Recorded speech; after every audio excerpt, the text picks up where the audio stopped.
5월 9일이 지나가게 되면 안 파는 게 아니라 못 팔게 됩니다. 강제적으로 매물을 쥐어짜고 있는 거예요. 지금 마른 수건 쥐어짜듯이 어떻게든 한번 짜가지고 다주택자 매물 털어내고 비거주택자 매물 쥐어짜고 주택임대 사업자 매물 쥐어짜고 그럼 이제 더 이상 팔 게 없는 거죠. 대책이라는 거는 결국 끝이 오거든요. 이제 그러면 다 실거주 1주택자가 됐어요. 그럼 매물이 나올 수가 없다라는 게 1번이고요. 그럼 그때 가면 정말 지옥이 찾아올 거라고 봅니다. 이제 신축 아파트 공급도 없고 이제 시장의 유통 물량들이 다 박살날 거고 더 공포스러운 거는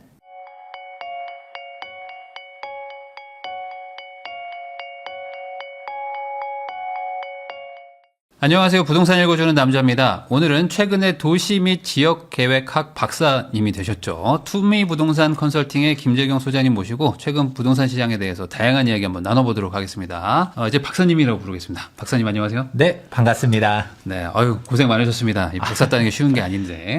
네, 진짜 쉬었다라고 말할 수가 없는 것 같긴 한데 네. 아무튼 고생 끝에 드디어 박사가 되었습니다. 그러니까요. 어쨌든 지금 보면 이제 도시 및 지역계획학이니까 어찌 보면 이제 재개발하고도 아주 밀접하다라고 볼 수도 있을 것 같은데 그만큼 또 이제 전문성을 가지고 계시기 때문에 지금 돌아가는 상황에 대해서 좀 잘 좀 말씀해 주시면 좋을 것 같습니다. 우선 지금 기사들 보면은 이제 5월 9일까지 뭐 매물 많이 나온다 하던 게 이제 엊그제 같은데 최근에는 매물들 이제 거의 다 줄어들고 다시 뭐 가격 상승한다 뭐 이런 얘기들도 있어요. 소위 말하는 세일 기간이 끝났다라는 의견에 대해서 어떻게 생각하십니까? 맞다라고 생각합니다. 일단 기본적으로 뭐 이게 지역마다 또 다르다 보니까 네. 여전히 아직도 5월 9일 전 급매물이 있는 지역도 있습니다. 뭐 그게 뭐 일반적으로 다 똑같진 않겠지만 근데 이제 몇몇 지역들 같은 경우는 내가 이제 투자로서 이 금액대에서 뭐 어느 네. 단지든 간에 금매 있는데 살 거야 라고 하시는 분들은 뭐 그러면 아직 금매가 있는 지역을 찾아가면 되겠지만 네. 내가 특정 지역에 특정 단지를 찍고 가신 분들 중에서는 막상 보니까 금매가 없네? 라고 느끼시는 분들도 분명 있을 거라고 생각합니다. 그러니까 이제 지역마다 좀 다르다. 근데 전반적으로는 좀 매물이 줄어드는 그런 느낌이 난다. 이렇게 봐야 될까요? 그거는 당연할 수밖에 없는 게 이 영상이 언제 업로드 될지 모르겠지만 네. 아직은 5월 9일 전이긴 해도 지금 5월 9일까지 현 시점에서는 2주도 채 안 남았거든요. 네. 일반적으로는 팔 사람들은 거의 다 팔았다라고 보는 게 맞죠. 사실 진짜 금매로 던지려고 하는 사람들, 여러분들이 생각하는 것도 5월 9일 전에 일반적인 매물을 사겠다가 아니라 5월 9일 전에 금매를 사려고 하는 사람들이 많이들 눈여겨보고 있을 텐데 그렇게 금매로 던지려고 하는 사람들 중에서는 네. 5월 9일 직전까지 내가 버티다가 안 팔리네 하니까 5월 8일에 1억 더 낮춰서 이렇게 할 가능성이 있을까요? 이미 어느 정도 금매로 내놓았었고 여기서 뭐 좀 그대로 금액이 이제 딜이 돼서 팔리든가 아니면 1, 2천이라도 혹은 단돈 몇백만 원이라도 깎아주면 사겠습니다라고 뭔가 이제 요구들이 왔을 때 아유 그래 더 버텨봤자 지금 정리하자라고 하면서 팔려고 하는 사람들은 다 팔렸습니다. 그래서 최근에 실제 사례입니다. 이제 저한테 이제 상담 오시는 분들도 많은데 이게 상담이 지금 살까요? 팔까요에 대한 상담도 물론 많아요. 그런데 현 시점에서 다주택자가 되면 안 되겠다라는 게 현 대통령의 정책 방향성 아니겠습니까? 그러니까 이 다주택자 포지션을 청산하려고 했었을 때 가장 쉽게 먼저 생각하는 거는 매각이지만 근데 매도를 하지 않는다 하더라도 자녀한테 증여하는 사람들도 되게 많습니다. 그래서 5월 9일 전까지 증여를 하자라고 했었을 때 이제 5월 9일 전에 꼭 증여해야 되는 사람들은 예를 들어 부담부 증여로 넘긴다던가 아니면 매매 로 해서 넘어갈 때는 양도세가 이제 넘기는 증여자한테도 양도세 문제가 발생하기 때문에 5월 9일 전이 양도세 중과 유예랑 겹쳐가지고 좋은 것도 있지만 그냥 순수하게 통으로 증여하려는 사람들은 5월 9일이랑 상관없기는 거는 사실이에요. 네. 5월 9일 이후로 통 증여한다 해서 뭐 양도세나 증여세가 달라지는 건 아닌데 네. 근데 중요한 거는 이제 감정평가를 받았었을 때 그 가액 기준이 좀 잘 나오는 게 중요하잖아요. 특히 자녀한테 넘기려고 하게 되면 평가 금액이 낮게 나오는 게 유리한데 이때 내가 평가를 낮게 잡았으려고 했었을 때 유사매매 사례 가격이 최근에 생각한 것보다 높게 뜨는 데들이 많이 나오고 있습니다. 왜냐면 우리가 보통 생각하는 거가 5월 9일 전에 증여를 하는 게 좋을 것 같습니다 라고 조언 드리는 것도 최근에 급매물들이 나오면서 실거래가들이 좀 무너졌잖아요. 내가 네. 이제 시세가 한 10억 정도 되는 걸로 추정되는 곳이었는데 혹은 뭐 20억짜리 시세였는데 실거래가 뭐 18억에 찍혀 17억에 찍혀 그럼 그 금액 기준에서 감정평가를 좀 더 낮게 잡으면 되었는데 막상 감정평가를 의뢰하려고 보니까 시세가 즉 실거래가가 생각한 것보다는 막 높게 찍히는 값 매각들이 최근에 좀 늘는 곳들이 있거든요. 원래 네. 예상했었던 것보다 평가감이 높게 뜨는 데들도 있고 해서 이게 지역별로도 생각보다 편차들이 실제로 이제 달라지고 있는 흐름들을 보여주고 있지 않나라는 단적인 현상이라고도 생각합니다. 그러면 결국에 지금 5월 9일에 맞춰가지고 조금 기다리고 있는 분들도 있어요. 그러니까 진짜 막판까지 몰리면 급급 급매가 나올 수도 있지 않겠냐라는 생각은 어쨌든 매수자 포지션이라면은 매도자 입장에서는 본인도 급급 급매로 팔지는 않을 거니까 미리 지금들 정리하고 있고 그리고 지금쯤 되면은 안 팔리면 그냥 들고 간다라고 할 사람들만 남았다 이렇게 정리하면 될까요? 그쵸. 사실 급매로 낮추려고 했었으면 아시잖아요. 5월 9일 호화까지 가가지고 손이 어떻게 될지 모르기 때문에 네. 이미 자기가 생각하는 수준의 가격대들은 다 말해놨고 지금 오히려 지역별로 그 금액대들이 다 소진되면서 올라가는 데들도 있지 뭐 특별하게 더 초급매가 나오는 곳들은 뭐 없지는 않겠지만 거의 없거든요. 그러고 있는데 이제 매도자들도 더 낮출 바에는 들고 가겠다는 사람들도 생각보다 많고요. 왜냐면 내가 이미 생각한 것보다 금액대를 많게는 진짜 강남권인 것 같은 데는 뭐 10억 넘게 떨어진 데들도 있는데 이제 정고점 대비해서 혹은 뭐 마포, 성동구 같은 경우에서도 2, 3억 싸게 내는 곳들이 많거든요. 여기서 그러면 더 낮출 것인가에 대해서는 그럼 보유세 낸다 하더라도 버틸까? 라고 하는 사람들도 많아서 그냥 이 금액 아니면 안 팔아요 라는 사람들도 있고 좀 적정한 금액 선에서 좀 더 뭐 낮출 의향이 있는 사람들도 있는데 근데 이미 팔 각오한 사람들은 그냥 어지간해서는 더 안 팔렸었을 때 가격 낮춰서 다 팔았다라고 생각합니다. 대부분 이제 3, 4월에 정리는 거의 다 끝났고 지금은 뭐 팔리면 좋고 아니면 말고 정도. 그리고 이제 뭐 갑자기 뭐 부득이하게 무슨 뭐 건강이 안 좋아지신다든지 무슨 뭐 가족이 뭔가 문제가 네. 생기든지 뭐 사업에 문제 생겨서 나오는 거 말고는 딱히 없다. 그러면 이제 5월 10일이 되면 어떤 일이 일어나느냐? 지금 당장 나왔던 매물들은 많이 들어가겠네요.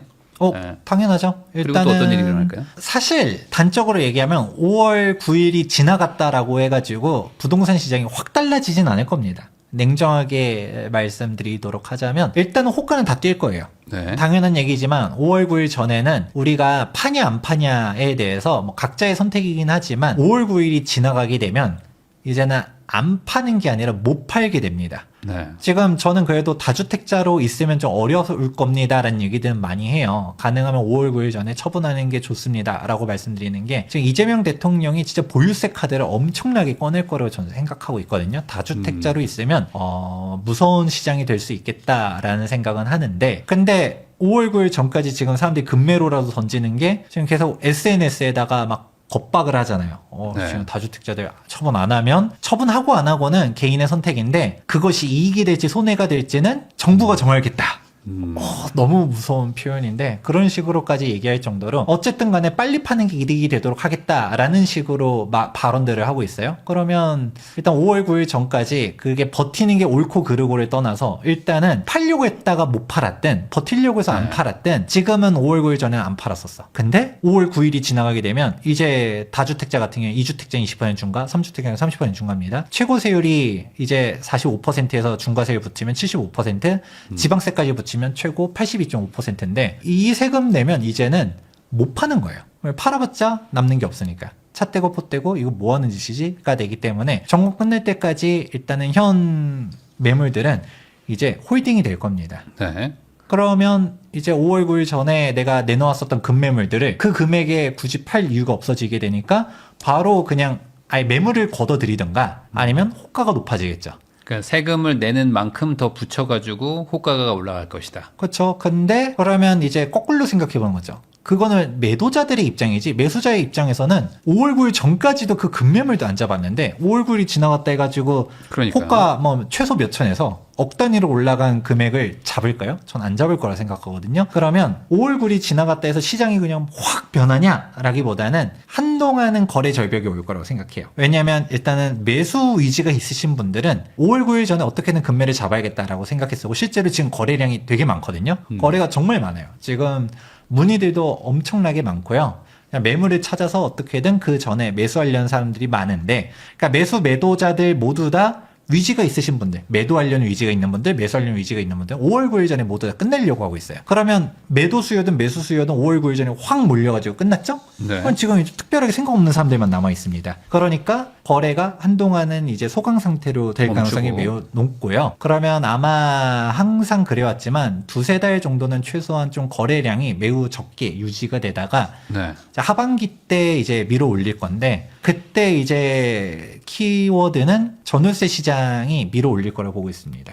그래서 전월세 시장이 엄청나게 이제 혼란스러워질 거라고 보고 있는데 전월세 가격이 폭등을 하기 시작하면서 사람들이 이제 조금 지켜보겠죠. 분명 이제 부동산 전문가들 중에서도 이 김재경 소장의 말이 100% 맞다라는 건 아니겠지만 우리가 이제 가을 때까지 좀 기다려보다가 보니까 호가가 안 떨어져. 누군가는 부동산 사지 말아라. 기다리면 된다. 꼭지 잡지 말아라. 라고 하겠지만 막상 기다려보니까 아까 말했던 호가는 일단 다 높아졌을 거고 네. 사람들이 그걸 안 사고 있었지만 또 불안한 누군가는 전월세 가격이 장난이 아니네 하면서 그 거래량 자체는 거의 소강 상태에 들어갈 정도로 많이 줄어들겠지만 그래도 그 거래 몇 건들이 찍히는 게 또 대부분 호가가 높아진 거를 받아들이면서 네. 신고가들을 찍을 거란 말이죠. 그러면 또 이제 분위기를 보다가 이제 중심축이 넘어가기 시작하면 이제 하반기 때 확 또 뛰어 올라갈 거라고 생각을 하고 있습니다. 결국에 또 신고가가 높게 찍히면은 기존에 이제 집을 가지고 계신 분들, 매도자들도 뭐 그 이하로 낮추지 않기 때문에 뭐 급하게 팔 상황이 아니잖아요. 어차피 뭐 세금도 뭐 이미 다 내야 되는 상황이라면 그러면은 이제 드문드문 이제 조금씩 계단식 상승을 하는 뭐 그런 모양새가 나올 것이다.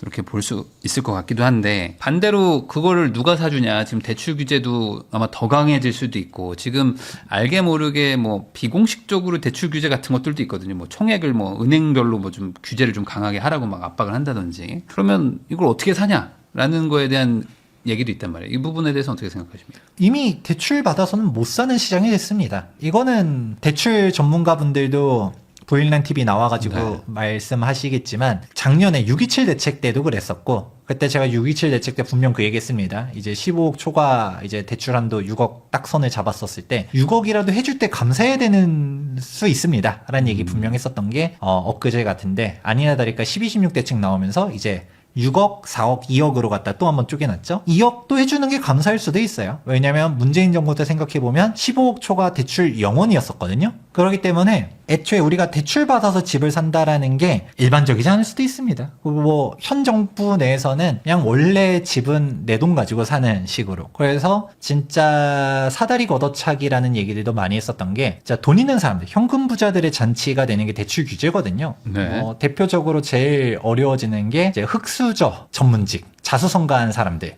이 사람들이 내가 이제 부모님이 도와줄 자금은 없어. 근데 나는 진짜 열심히 노력을 해서 전문직이 되던가 아니면 대기업에 들어갔어. 그래서 뭐 성과급도 많이 받고 또 배우자도 열심히 사는 사람을 잘 만나가지고 부부 합산소득은 꽤 높아. 하지만 모아놓은 시드는 없어. 이런 사람들이 네. 결국 대출을 받는 거잖아요. 제가 DSR 규제가 나쁘다라고 말한 적은 한 번도 없어요. 왜냐면 우리가 자꾸 영끌이라고 얘기하지만 진짜 내가 감당하지도 못할 만큼의 대출을 받아서 집을 사는 거를 저는 옳다라고 말하지는 않거든요. 그래서 뭐 소득 대비한 대출 규제 저는 필요하다고 생각합니다. 건전한 자산시장을 위해서. 그렇지만 충분한 납부 여력이 되는 사람들도 그냥 대출 규제를 하는 거는 이거는 사실 너무 과하다라고 저는 생각하거든요. 그러니까 결국은 이 대출 규제로 인해서 나타나는 피해자가 누구냐? 현금 없으면 사지 말아라. 네. 그러면 내가 미래소득을 땡겨 와가지고 뭐 능력이 된다 하더라도 대출 받아서 집을 살려고 했는데 그걸 다 막아놨어. 그러면 요즘 뜨는 용어가 일명 엄빠론이잖아요. 네. 엄마 아빠가 빌려주는 거. 엄마 아빠가 이제 차용증을 써서 정식으로 빌려주든 증여를 하든 해서 우리 합법적으로 집을 사겠다 했을 때 부모님이 그렇게 융통을 해줄 수 있는 사람들은 융통을 해서 집을 사지만 그게 안 되는 사람들은 그냥 집 사지 말란 얘기입니다. 그냥 그런 식으로 끝나는 건데 그러면 우리가 결론적으로 그러니까 제일 중요한 결론이죠. 어쨌든 간에 그런 사람들이라도 집을 못 사게 할 정도로 극약 처방을 한 거다라고 주장하시는 분들도 있을 거예요. 그러면 우리는 이 대출 규제의 끝은 다 알고 있습니다. 문재인 정부 당시 2019년 12.16 대책 15억 초과 대출 금지의 결과는 어떻게 됐느냐. 집값 폭등이었죠. 결국은 강남 집값이 잡히지 않았어요. 되게 재밌는 게 2019년 12.16 대책의 워딩을 제대로 보게 되면 15억 초과 주택하고 괄호치고 뭐라고 써 있는지 아세요? 초고가 주택이라고 써 있습니다. 네. 그때는 뭐 그게 초고가였죠. 그렇죠. 그냥 고가 주택도 아니고 초고가 주택이라고 써 있어요. 근데 지금은 KB 통계 기준으로 2025년도 12월 달에 평균 매매 금액이 15억을 찍었습니다. 네. 지나고 보니까 이제 나오는 거죠. 이제 문재인 정부에서는 예언을 했던 겁니다. 이제 15억 주택이 초고가 주택이 될 거니까 이걸 어떻게 능력되면 사는 거죠. 그러니까 우리는 항상 역설적으로 생각해 보면 좋을 것 같아요. 왜 이렇게 규제를 할까? 규제라는 이유는 더 올라갈 것 같기 때문에 규제라는 거죠. 그러니까 정부 공인 투자 지역이라고 우스갯소리로 얘기하는 게 이번에 뭐 조정 대상 지역, 투기거래지구, 토지거래 허가구역 3종 세트를 서울 25개국, 경기 남부 12개 지역을 지정하지 않았습니까? 해당 지역을 어떻게든 사라라는 얘기인 거고, 오히려 지금 인구 감소 지역들 같은 경우는 세제 혜택을 줍니다. 집을 또 살 수 있게 해주네요. 여기를 사야지 세컨드 홈 사야 될까요? 아니죠. 탈출 시그널입니다. 이게 혜택 주고 못 모르는 사람들 들어올 때 빨리 팔고 떠나라. 그러니까 우리가 뭐 너무 비꼬을 생각은 없지만 사실 이런 규제를 왜 할까 했을 때 올라가지 않을 것 같다라고 하면 애초에 이런 규제 안 할 겁니다. 그러니까 규제를 했었었는데 그 결과가 바라는 대로 갔었냐? 그렇지는 않았었다. 대출 규제로 집값은 못 잡았었다라는 네. 결과로만 알아도 그냥 판단이 어렵진 않을 것 같습니다. 그러니까 결국에 이제 규제라는 거는 뭐 선제적인 대응이라기보다는 이제 올라갈 거를 조금이라도 좀 늦추기 위한 후 공정이라고 봐야 되겠죠. 어찌 보면은. 근데 이제 규제가 집값을 잡을 거다라고 얘기하시는 분들도 있지만 그게 쉽지는 않을 것이다. 그럼 반대로 얘기하면 이게 대출 규제가 풀릴 가능성은 없다라고 보면, 그러면은 지금은 이제 뭐 상급지라고 말하는 곳과 뭐 하급지라고 말하는 곳에 격차가 벌어진다, 양극화 얘기들이 나오는데, 대출을 안 해주면 어쩔 수 없이 이제 뭐 내가 보는 눈높이보다 좀 낮춰서라도 집을 살까요? 그러면서 약간 좀 소위 말하는 키 맞추기가 들어갈까요? 어떻게 보세요? 지금 그런 현상이 나타나는 게 서울 외곽 지역들이죠. 네. 지금 생각보다 제일 재밌는 것 중 하나가 서울 외곽 지역들이랑 경기도 권역들이 각자 6억을 향해, 9억을 향해, 이제 15억을 향해 달려가고 있거든요. 이게 일단 대출에 대한 것들도 있죠. 예를 들어서 일반적으로 대출은 15억만 생각하지만 진짜 생애 최초 취득했었을 때 아니면 정부 정책 자금들, 디딤돌이라든가 이런 것들은 6억 한도에 대해서 뭐 혜택을 많이 주는 것들도 있고, 네. 그리고 9억 한도로 해서 혜택을 많이 주는 것들도 있고 하다 보니까 그 정책 대출 규정에 맞춰서 쫙 올라가고 있거든요. 그래서 다주택자들 규제를 하게 되면 당연히 아무래도 내가 보유하고 있는 주택들 중에선 제일 외곽들을 정리하겠죠. 네. 그러니까 제일 좋은 거 빼고서 나머지를 정리하게 되면서 이제 외곽 지역들이 많이 무너질 거라고 생각했었던 거와 달리 막상 지금 보니까 이제 강남 상급 지역들이 이제 매매 금액 절대값 측면에서 많이 무너졌고, 그나마 이제 또 마용성 이런 식으로 갔지만 서울 외곽 지역, 소위 말하는 노도강, 금강구, 뭐 경기도권역들 보니까 오히려 가격대들이 올라가더라. 이런 거를 보여주니까 일단은 대출적인 영역들이 되게 클 것 같고요. 그 두 번째로는 사실 단순히 대출로만 보기보다는 해당 지역들이 올라가는 건 더 이상 빠질 데가 없어서라고도 저는 생각합니다. 잘 아시겠지만 노도강, 금강구 이런 데들은 2021년도 전고점 대비해서 마이너스 아직도 2, 3억인 데들이 많아요. 네. 하다못해 우리가 송도는 다릅니다 라고 얘기해도 송도도 지금 2, 3억 물려있는 사람들이 되게 많거든요. 근데 그 사람들 입장에 더 이상 빠질 데가 없었던 거죠. 우리가 언제적 정고점이에요. 강남 같은 경우는 정고점 돌파를 23년도부터 정고점은 회복하고 네. 뚫고서 올라가서 지금 정고점 대비 20억, 30억 올라간 데들 되게 많고, 마용성 같은 경우도 지금 정고점 뚫고서 10억씩 올라간 데들, 5억, 10억 올라간 데들 많고, 정고점 뚫은 데들이 서울에서는 되게 많은데 노도강 같은 경우는 아직도 회복을 못했었단 말이죠. 그러니까 더 빠질 데도 없었었고, 사람들도 생각하는 거죠. 아, 우리가 돈이 되면 지금 좀 가격 조정돼서 강남 이제 급매물 나오는 거 잡고는 쉽지만 사실 사람들마다 돈이 다 되진 않거든요. 내 예산선에 맞춰서 가려고 했었을 때 선택도 편한 게 지금 노원구 같은 경우는 아직 실거래가가 찍혀 있잖아요. 네. 전에는 뭐 12억, 13억도 거래된 게 있는데 지금 현재 10억이네? 그러면 뭐 이거 사도 손해는 안 보이겠다. 라는 판단이 쉬운 것도 있고, 또 정책적으로 네. 대출 도와주는 것들도 있다 보니까 이거라도 사자, 일단은 여기서 더 밀려나가면 안 되겠다라는 그런 인식들이, 지금 공포감들이 다들 집약이 되면서 오히려 외곽 지역들은 또 올라가고, 지금 오히려 상급 지역들은 대출이 거꾸로 대출이 안 되다 보니까 빠르게 이제 소화가 안 되면서 급매물들이 좀 쌓이고 좀 하락 거래들이 나오는 게 지금의 현장인데, 결국은 이것도 5월 9일 전까지이지 5월 9일 넘어가게 되면 그냥 뭐 가격대들은 다시금 다 올라갈 것 같다. 강남 쪽도 지금 나오는 급매들이 더 이상 급매로 나올 이유가 없어진다. 그렇죠.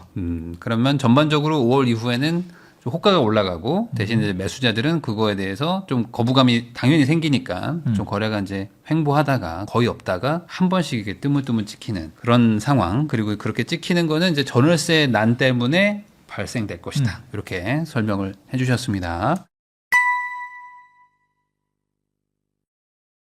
투미부동산 컨설팅의 김재경 박사님하고 이야기 나누고 있습니다. 자, 그럼 이제 현 정부가 지금 가장 이슈가 되고 있는 거는 이제 그 비거주 1주택자. 그러니까 지금까지는 다주택자들 규제하는 거는 벌써 한 7, 8년 넘게 했기 때문에 어느 정도 뭐 익숙하다면 익숙한 건데 새로운 개념인 거죠. 이제 비거주 1주택자도 약간 투기다. 그래서 이제 투기의 기준을 뭐 이달 말 아니면 다음 달에 발표하겠다. 뭐 이런 얘기도 나오고 있습니다. 가장 이슈는 어쨌든 장기 보유 특별 공제인데 오늘도 뭐 민주당에서 또 뭐 발의한 게 또 막 있어요. 장특공을 지금 건드리게 되면 어떤 일들이 일어날 거라고 보세요? 사실 일단은 장특공을 건들면 어떻게 되느냐에 대한 답 먼저 해드리자면 양극화가 더 심해지지 않을까라는 생각은 합니다. 그리고 전월세 시장 혼란이 엄청나게 심해질 거라고 보는데 일단 왜 양극화가 나오냐에 대해서 먼저 설명해 드리도록 하자면 장기보유 특별공제를 갖다가 이제 박탈을 해버린다라고 하게 되면 사실 지금 이제 민주당 쪽에서 즉 진보 진영에서 얘기하는 거는 과도한 혜택이다. 단순히 장기 보유하는 것만으로도 이제 비과세 혜택을 갖다가 너무 과도하게 준다. 그러면 이 양도 차익을 갖다가 열심히 보존해 놓은 다음에 갈아타기를 한다. 이거를 막아야 된다라고 하는 건데 그러면 이게 아무래도 점프하기가 점점 어려워지겠죠. 그러면 당장 어떤 식으로 나올 것인가? 일단은 비거주 1주택에 대해서 지금 대통령 SNS 발언들을 보면 갑자기 기습적으로 발표해가지고 싹 혜택을 없애겠다가 아니라 매물을 좀 출하시키려는 목적을 가지고서 기한을 주겠다. 6개월이든 1년이든 시한을 주면서 점진적으로 강화를 하든 이런 식으로 하겠다라는 게 이제 대통령 SNS에서 나와 있습니다. 그러면 그러니까 이게 결국 목적이라는 거는 매물 출하라고 저는 생각을 해요.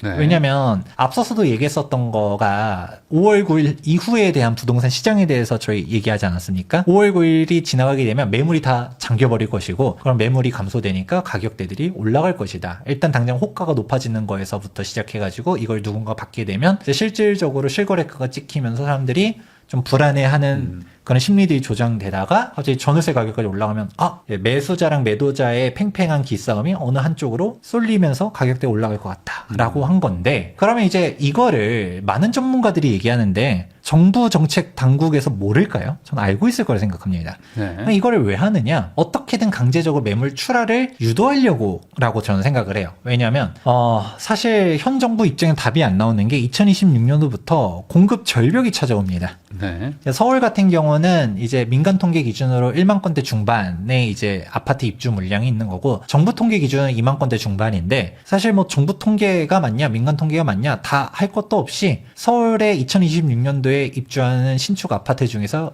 1000세대 넘어가는 대단지가 딱 4개밖에 없습니다. 그게 팩트예요.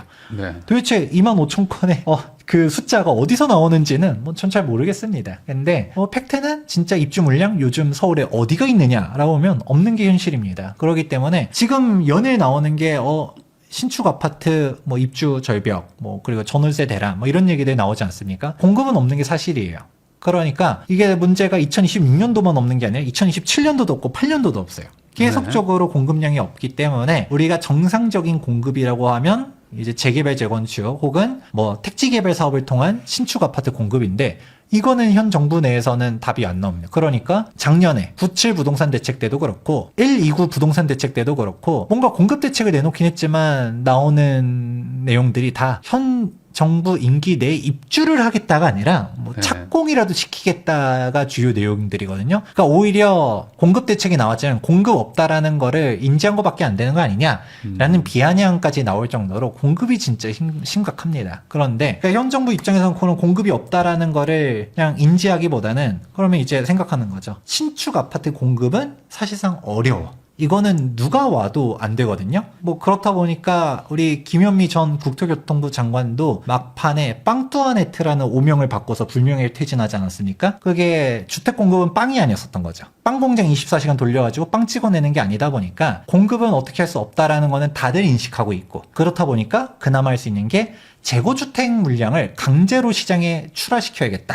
라고 판단한 것 같아요. 그러니까 가장 먼저 한 게 다주택자들을 압박하면서 5월 9일 전까지 처분을 해라. 그러니까 실제로 단기적인 효과지만 일시적으로 급매물들이 나오면서 시장 가격 안정화가 됐었죠. 네. 근데 5월 9일이 지나가면 바로 호가 못 높아질 거라고 얘기했는데 현 정부 입장에서는 또 생각하는 거죠. 또 어떻게 해야 이 시장을 안정을 시킬까? 또 강제로 팔 수 있게끔 하는 게 비거주일 주택자에 대한 규제일 겁니다. 그러면 장기별 특별공제를 갖다가 한도를 축소시키겠다. 예를 들어 극단적으로 비거주한 사람들은 장특공을 없애겠다라고 나서게 되면 지금 처분해야겠다는 생각들을 할 것이고, 저는 문재인 정부랑 이재명 정부의 가장 큰 차이가 솔직히 말해서 문재인 대통령은 부동산을 1도 모르는 사람이었습니다. 그러니까 그냥 국민과의 대화, 뭐 방송에서 얘기하는 것도 보다 보면 전혀 뜬구름 잡는 소리들을 많이 했거든요. 그래서 댓글에서 참모진들 도대체 뭐 하는 얘기냐, 대통령 어떻게 이렇게 현실 감각이 떨어지냐 라는 얘기들까지 나왔었는데, 이재명 대통령은 부동산을 모르는 사람은 아니라고 저는 생각을 해요. 네. 그러니까 알면서 그러는 거죠. 그러니까 이 비거주일 주택에 대한 규제가 전 옳다는 얘기는 절대 안 합니다. 오히려 양극화라든지 부작용이 더 야기될 거라고 미리 말씀드리지만, 그래도 이런 대책을 하는 게 알면서, 왜냐면 시장이 답이 안 나오니까, 분명 원래 5월 9일 전 다주택자 중과만 현실화시키게 되면 이대로 조금 주춤하다가 분명 하반기에 가격이 튀어 올라갈 건데, 튀어 올라갈 쯤 비거주일 주택에 대한 장특공에 대한 구체적인 계획안이 나올 겁니다. 네. 그러면 언론이 막 그거에 대한 공포 분위기 다 조정하겠죠? 그 전에 팔아야 된다. 그럼 비거주일 주택자들도 세금 계산해보는 거죠. 5월 9일 전에 다주택자 판 거는 똑같아요. 그 전에 판 게 지금 급매로 처분하는 게 너무 아까워. 하지만 양도세 중과가 적용되고서 파는 거랑 적용되기 전에 파는 거랑 세후 수익을 계산해 보니까 전에 급매로라도 처분하는 게 유리하겠다라고 해서 파는 건데, 똑같이 1세대 1주택자를 한다 하더라도 장기보유 특별공제가 일부라도 적용을 받는 거랑 적용 못 받는 거랑 세후 수익을 비교해 보니까 이때라도 팔아야겠다고 판단하는 사람들이 매물을 내놓을 거고, 분명 또 기한을 줄 겁니다. 네. 이번에 5월 9일과 같이 뭐 예를 들어서 뭐 2027년도 6월 1일 전까지 처분을 해라. 뭐 때마침 6월 1일이 뭐 보유세 과세 기준일이기도 하니까 그 전까지 해라라고 해서 예를 들어 대책이 나왔다. 네. 그 전까지 또 매물들이 막 나오겠죠. 그럼 또 일시적으로 부동산 시장이 급매가 나오면서 시장이 좀 안정화되는 것처럼 보여지면 대통령이 잘하고 있다. 현 정부가 집값을 안정을 시키고 있습니다. 그래, 비거주일 주택자들, 쟤네들 아무리 장기 보유를 했던 뭐 했던 간에 투기꾼이지, 처벌해야 된다라고 하는 그런 여론과 함께 움직여지게 되면 일시적으로 시장 안정화가 되는 것처럼 보여질 겁니다. 그런 식으로 매물을 강제적으로 출하시키려고 나오는 거라고 좀 보여지고 있고요. 이거랑 일맥상통하게 계속적으로 규제는 나올 거예요. 보유세에 대한 카드도 분명 나올 거고요. 그리고 바로 한꺼번에 나오지 않을 겁니다. 왜냐하면 제가 봤을 때 대통령도 생각을 했었을 때 매물이, 그러면 이거 끝나면 또 이제 매물 다 없어지겠네?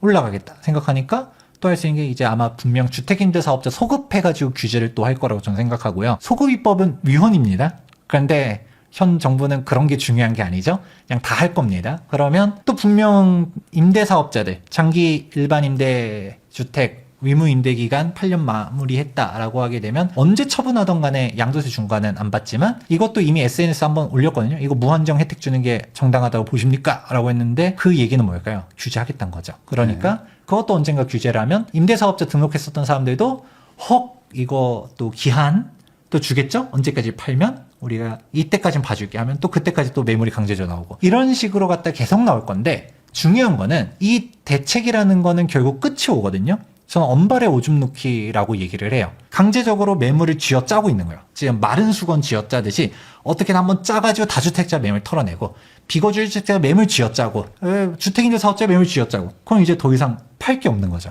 네. 시장에 더 이상 매물이 안 나와요. 더군다나 이제 토지거래 허가를 다 묶어놨죠? 지금 이제 매수를 하는 사람들은, 다주택자는 애초에 취득세, 종부세, 양도세, 그리고 토지거래 허가구역 때문에 다주택이 못 되는 구조입니다. 그러면 지금 매수하는 사람들은 무주택자가 1주택자가 되거나 혹은 처분조건부를 걸고서 갈아타기라는 수요들밖에 없는데, 이제 그러면 다 실거주 1주택자가 됐어요. 그럼 매물이 나올 수가 없다라는 게 1번이고요. 그럼 그때 가면 정말 지옥이 찾아올 거라고 봅니다. 이제 신축 아파트 공급도 없고, 이제 시장의 유통 물량들이 다 박살날 거고, 더 공포스러운 거는 임대차 시장이 괴멸에 가까워질 겁니다. 임대차 물량이라는 거는 결국은 다주택자가 임대차 공급을 하거든요. 다주택자가 사라져. 그럼 전월세 공급을 할 수가 없고, 비거주일 주택자가 옳고 그르고에 대한 가치 판단을 제가 이 자리에서 하진 않겠지만, 적어도 비거주일 주택이라는 전제 조건 자체가 내가 그 집을 전월세를 놓고 있는 거예요. 네. 그런데 그런 사람들 매물도 다 털어가지고 전월세 물량이 사라진다. 그럼 임대차 가격이 올라갈 수밖에 없다. 우리가 매매 시장이 올라가고 떨어지고는 차치한다 하더라도 전월세 가격 상승을 막을 수가 없다. 그러면 전월세 가격 혼란이 되면서 매매 시장을 자극시키는 게 문재인 정부 중반 때도 임대차 시장이 혼란스러워지면서 매매 시장이 한 번 더 퀀텀 점프를 했거든요. 그게 이재명 정부에서도 되풀이 될 것으로 보여진다. 즉 단기적인 대책은 내놓을 수 있어도 이게 중장기적인 대책이 될 수가 없다가 결론입니다.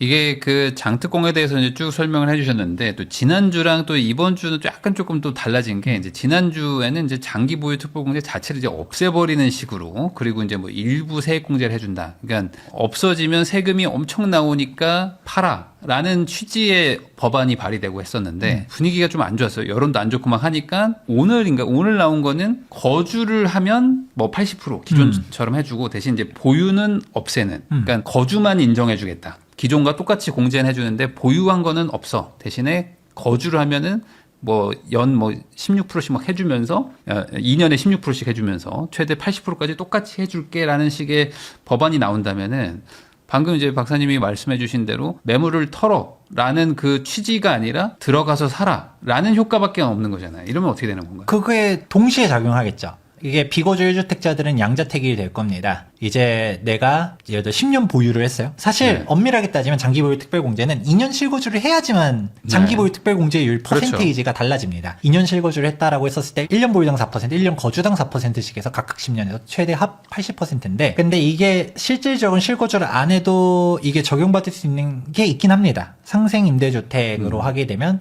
2년 거주를 한 걸로 봐져서 그렇게 이제 보유당 4%씩 해서 10년 40%를 받을 수 있는데 이거를 갖다가 없애버리겠다? 혹은 실거주를 안 해도 1년 보유당 2%씩 해서 최대 15년 30%를 받을 수도 있어요. 근데 이것도 없애버리겠다? 했으면 그냥 뭐 내가 들어가서 장특공 채울래. 혹은 거꾸로 내가 40% 받을 수 있는 사람이에요. 네. 근데 실거주를 들어가면 1년 예를 들어 거주당 8%씩이다 라고 하면 전세 빼줄 돈도 필요하고 내가 40%를 최소한 맞추려고 하게 되면 필요한 기간도 있다 보니까 생각해보다가 지금 팔자 생각하는 사람도 있을 거고 누군가는 들어갈 거고 이제 조금 이게 반감될 건데 저는 사실 그 전에 장특공 자체를 없애겠다 뭐 세액 한도의 총액을 2억으로 만들겠다라는 거는 현실성이 없다라고 봤었습니다. 왜냐면 그게 민주당 입법 발의가 아니거든요. 네. 대표 발의한 사람이 정의당의 윤종호 의원이었나? 정의당의 정책이 민주당의 사상과 똑같다라고 볼 수는 없죠. 좀 더 아무래도 좌측에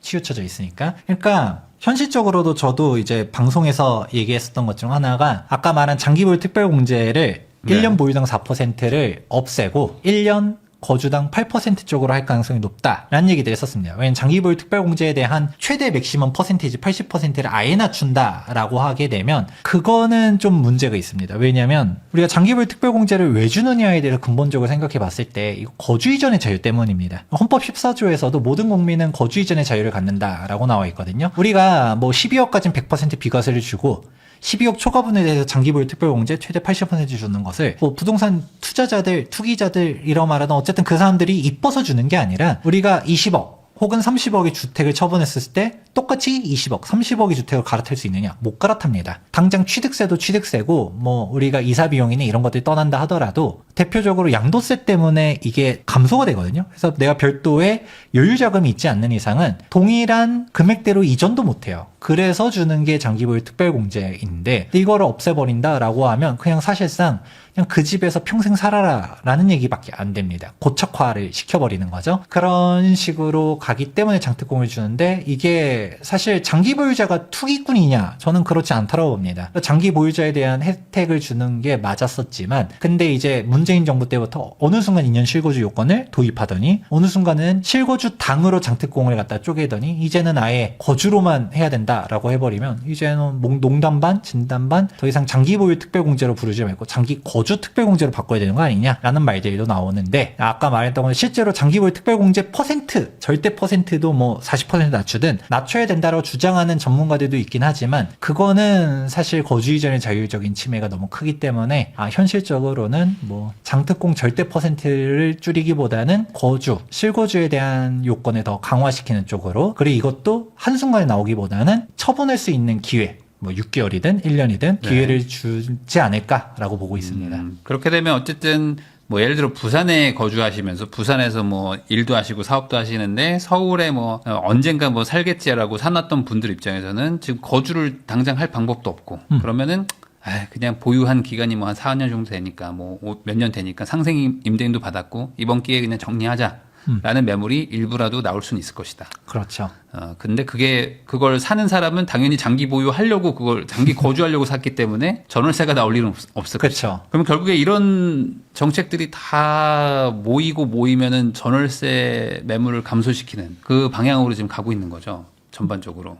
네, 그게 지금 제일 문제인 게 저는 사실 집값을 떠나서 임대차 시장이 엄청나게 혼란스러워질 거라고 보고 있는데 이런 얘기를 하는 사람들이 많지 않아요. 다들 뭐 집값이 뭐 어떻게 된다, 네. 올라간다, 떨어진다, 뭐 이게 옳고 그르고에 대해서만 얘기를 하는데, 그러니까 근데 이제 문제는 모든 정책들이 뭐 이게 옳고 그르고를 떠나서 결국은 투기꾼이라고 가정해볼게요. 전 투기와 투자의 구분이 뭔지도 잘 모르겠지만 일단은 현 정부가 얘기하는 것처럼 투기꾼이라고 가정했었을 때 이 투기꾼들 때려잡아야 된다. 박멸해야 된다. 이제는 문재인 정부의 적폐론을 넘어서 이제 마귀 얘기까지 나오지 않았습니까? 네. 저 마귀들을 이제 엑소시즘 해야 되는 거예요. 퇴마를 해야 돼. 해가지고 막 해치우고 있는데 이제 마귀들이 이제 다 떠나가지고 악 하면서 이제 퇴치가 됐다 칠게요. 이제는 실수요 1주택자들만 남았어요. 전월세는 누가 공급해 주는 거예요? 없어요. 그러니까 모든 정책이 전월세가 없어지는 쪽으로만 대책들이 나오고 있습니다. 근데 그게 일단은 선하다라고 얘기하니까. 그러면 결국은 다들 내 집 마련을 하면 상관없는데 결국은 근데 또 집값 안정화 될 거라고 주장을 하니까 집 사지 말라라고 또 그러잖아요. 그럼 네. 집을 매수 안 하면 전월세로 있어야 되는데 전월세 매물은 사라지고 있어. 임대차 가격 올라가는 거는 기정사실이거든요. 근데 이런 얘기들 안 합니다. 그러면 저도 자꾸 집값 떨어진다고 말씀하시는 분들한테 역으로 되묻고 싶은 게 임대차 가격은 어떻게 돼요? 라고 물어보면 아마 대답하기가 쉽지 않을 겁니다. 실제로 최근에 몇몇 부동산 가격 안정화될 거라고 얘기하시던 분들조차도 임대차 가격 상승이 예상이 되다 보니까 집을 사셔야 됩니다라고 말하신 분들도 있고 뭐 누구라고 실명 안 밝히겠지만 일단 전월세 시장이 혼란스러워질 거라는 거를 인정하시는 분들이 한두 분씩 늘어나고 있거든요. 왜냐하면 본인들도 아는 겁니다. 매가를 떠나서 임대차 가격은 답이 안 나옵니다. 대한민국의 공공임대주택 비율이 한 자릿수밖에 안 돼요. 그런데 공공임대주택은 뭐 그대로인데 그러면 대부분의 민간임대주택 시장이 괴사 상태로 간다. 그럼 누가 임대차 공급을 할 것이며 임대차 가격이 올라갈까 떨어질까? 그냥 이분법으로 봤을 때 당연히 올라갈 것이다. 이거를 분명 전월세 가격이 폭등하기 시작하면 사실 5월 9일 전부터 지금 이미 뉴스들을 보다 보면 뭐 2000세대 대단지 중에서도 전세 물량이 뭐 한두 건밖에 안 된다. 네. 어디는 심지어 전세가 0인데도 있다라는 얘기들이 나오지만 사실 지금은 전세 대란이라고 말할 정도는 아닙니다. 왜냐면 막상 현장에서 보면 전세가 막상 그렇게 잘 나가지도 않아요. 왜냐? 전세를 들어갈 정도의 목돈이 있는 사람들은 5월 9일 전에 급매물을 잡으려고 다들 보다 보니까 전세가 몇 개 없는 건 사실인데 그 몇 개 없는 전세가 거래가 잘 되지도 않습니다. 그런데 5월 9일이 지나가게 되면 어쨌든 간에 5월 9일 전에 살 사람들은 다 샀지만 5월 9일까지도 못 산 사람이 이제 와서 매수할 거는 아닌 거고 그러면 그 사람들도 집은 필요하다 보니까 아유 이렇게 된 거 뭐 그냥 전세 들어가자 하면서 그 몇 개 없는 전세들이 싹 사라지게 되면 분명 이제 가을 이사철에 부작용이 본격적으로 나타날 것이다. 그럼 그에 따라서 매매 시장도 영향을 받을 것이다. 라고 보는 것이죠.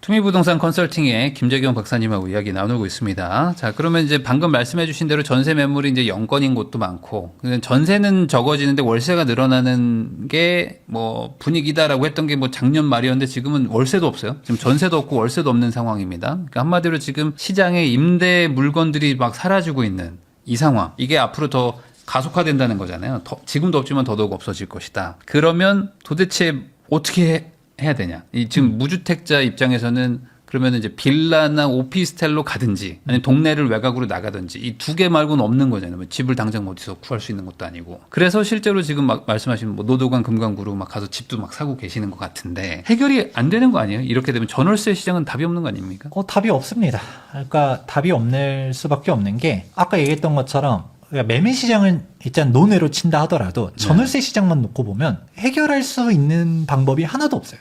우리가 전월세 시장을 안정시키려고 하게 되면 임대차 공급을 늘릴 수 있는 정책들을 해야 되는데 네. 그러니까 우리가 주택임대사업자 제도가 뭐 비판받는 포인트들도 분명 존재하긴 하지만 임대차 가격을 안정시키는 효과는 분명 있었죠. 누군가는 주택 임대사업자 이제 8년 기간 동안 상한율이 5%잖아요. 네. 안정적으로 저렴한 금액에서 임대차를 유지하면서 혜택을 본 사람들이 분명 있을 거고, 상생임대주택이라는 제도도 이제 실거주를 안 해도 된다라고 하면서 5% 이하로만 이제 올려라. 그러니까 상생을 해라. 즉 임대차를 좀 네. 가능하면 저렴하게 공급을 해줘라는 측면이었었고, 결국은 그동안 이게 임대차 공급이라는 것이 좀 더 중요하다. 이제 서민주거 안정을 위해서는 임대차 시장이 안정되는 게 중요하다라고 말하지만, 이거를 전세를 악의 축으로 몰아가는 사람들이 있습니다. 전세는 나쁜 거라고 몰아가는 사람들이 대표적으로 갭 투자는 투기다. 갭 투기라 불려야 된다라는 사람들이 있죠. 왜냐면 전세를 놓을 수 있는 환경을 준다라는 것은 뭐 매매 금액이 원래는 다 필요한 게 정상적이지만, 내가 예를 들어 매매 금액이 30억이야. 원래는 30억을 다 동원해야 되죠. 전세 15억을 깔고 매수한다. 그러면 이 15억을 어떻게 따지면 무이자 레버리지로 갖다가 충당을 네. 하고 나머지 절반 금액만으로도 집을 매수할 수 있다라는 게 집값을 전세 덕분에 펌핑이 된다. 그래서 전세 덕분에 매매 금액이 더 과잉 상승을 했다. 그래서 이 매매 금액을 안정화시키기 위해서는 전세를 없애야 된다라고 주장하시는 분들이 있어요.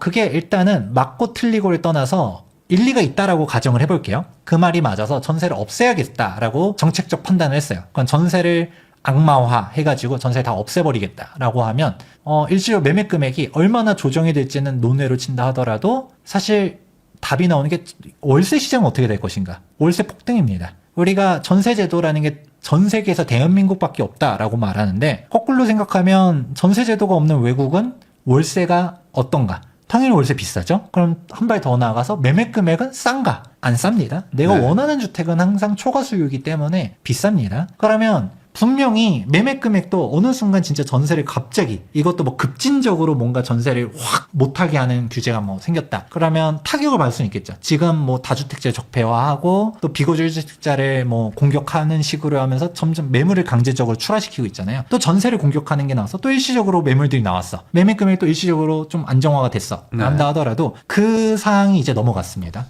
넘어가게 되면 한시적으로 급매물도 나오죠. 시장에 있다는 소화를 했어. 그럼 이제 월세화가 될 수밖에 없고, 네. 월세 수익률을 보게 되니까 월세 가격이 엄청나게 높아지게 된다. 그러면 이제 진짜 양자택일이란 얘기가 집을 사던가 아니면 무주택자로 해서 높아지는 월세를 받아들이든가, 둘 중 하나밖에 없거든요. 왜냐면 무주택자로 있는데 전월세 시장도 안정된다라는 선택지는 없습니다. 왜냐면 내가 무주택자로 계속 있게 되면 일단 월세화는 필수 불가결이고요. 그럼 내가 월세로 있기 싫으면 집을 사야 되는데, 그걸 거꾸로 집을 안 사면 월세로 있어야 되는데, 근데 어느 쪽이든 간에 답이 안 나온다는 겁니다. 그러니까 이제 무주택자들이 제일 힘든 겁니다. 사람들이 자꾸 착각을 하는 게, 이런 다주택자에 대한 규제를 하고 비거주 1주택자에 대한 규제를 하게 되면 주택을 소유한 사람이 힘들 거라고 생각하는데, 그 사람들은 어쨌든 간에 각자의 합리적인 선택들을 하면서 뭐 이제 내가 세제 혜택을 줄 때 팔아서 수익 실현을 하든 아니면 좀 내가 그런 실거주를 들어가든 어떻게든 하겠죠. 근데 이제 무주택자로 있는 사람들 같은 경우는 집을 매수하지 않는다라고 하게 되면 월세 상승을 그대로 맞이하는 수밖에 없다라는 것이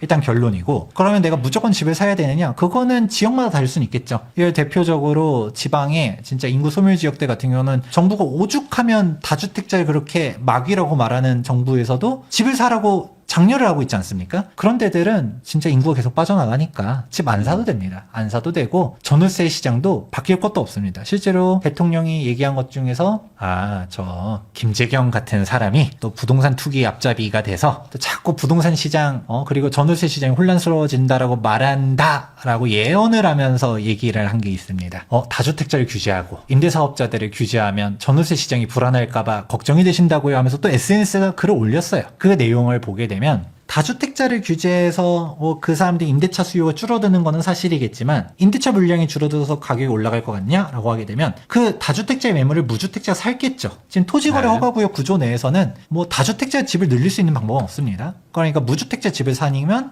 무주택자에 대한 임대차 수요도 줄어들겠죠. 그럼 플러스 마이너스 제로니까 임대차 시장은 또 안정적일 것이다 라고 말하는데, 대통령이 알면서 그러는 건지 모르면서 그러는 건지 모르겠지만 이게 폐쇄경제 시장이면 그게 맞습니다. 플러스 네. 마이너스 제로가 될 수 있어요. 근데 서울 수도권 같은 경우는 인구가 계속적으로 늘어나거든요. 이미 지방을 다 합치는 것보다 이제 서울 수도권을 다 합친 인구가 과반수를 넘어간 지 오래고요. 그러니까 또 계속적으로 지방에서 서울로 갔다가 학업 때문이든 질병 때문이든 직장 때문이든 아니면 뭐 서울 내에서도 자녀가 독립을 하든 결혼을 하든 세대 분가가 되면서 가구 수가 증가하고 있어요. 임대차 수요들은 계속적으로 늘어나는데 그런 것들을 얘기를 안 하는 거죠. 그러면 저는 이제 결론이 다 나왔습니다. 인구가 계속적으로 줄어드는 곳들은 집 안 사도 됩니다. 임대차도 걱정 안 하셔도 돼요. 근데 남들이 다 원하는 지역, 내가 결국 서울에 있어야 되겠어.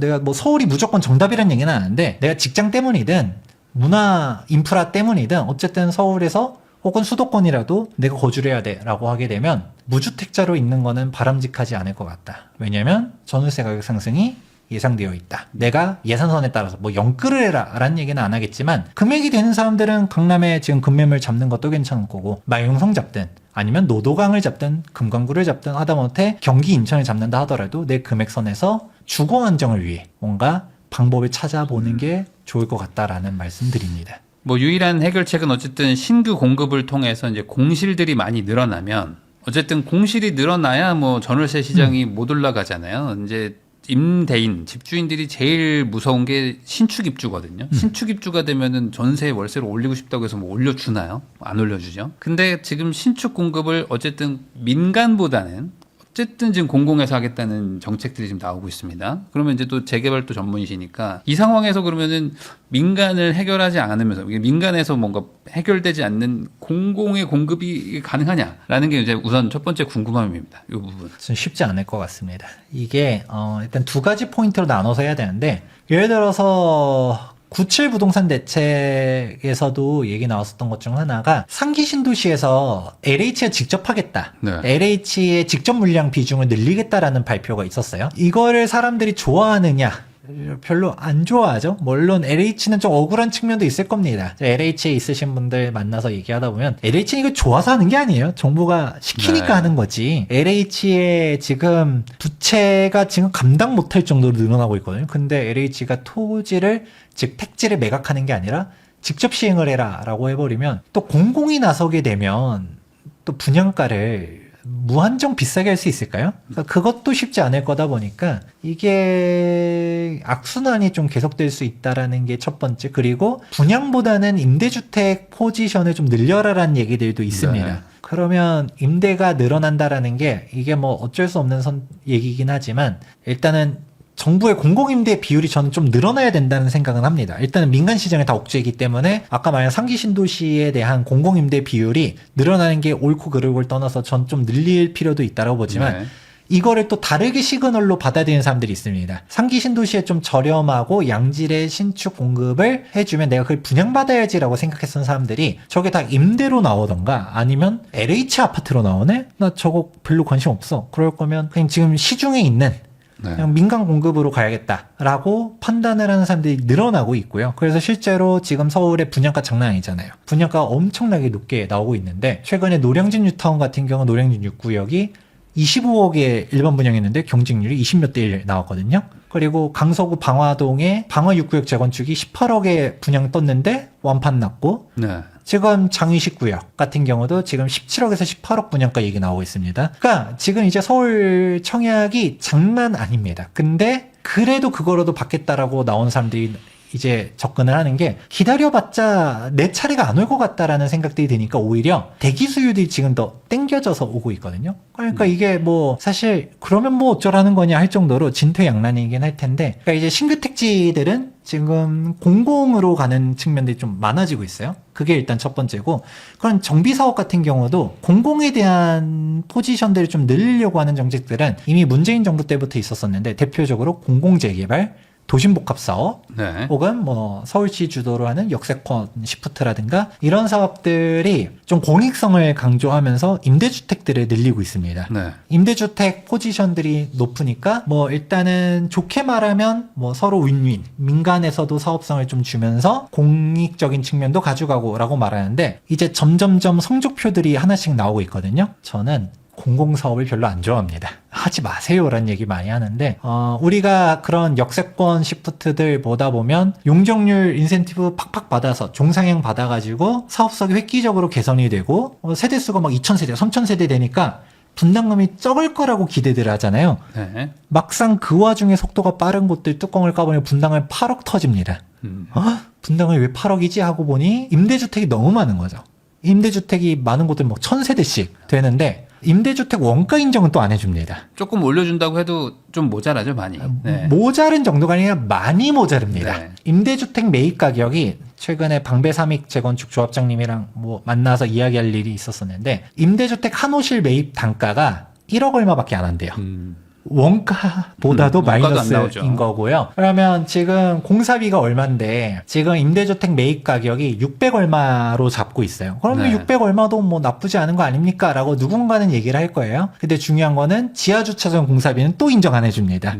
또 역시 부일남님 같은 경우는 건설업에도 있으셨으니까 잘 아시겠지만 우리가 지상으로 상계층 올리는 것보다 지하 한 층 파는 게 비용이 더 많이 든다. 지하가 제일 비싸요. 네. 공기도 길어지고. 네, 그런 얘기들 하지 않습니까? 그런데 그런 것들을 인정 안 해줘서 뭐 이래저래 차 떼고 포 떼고 하다 보니까 우리가 임대주택 한 호실을 지을 때마다 마이너스 2억씩 잡습니다. 네.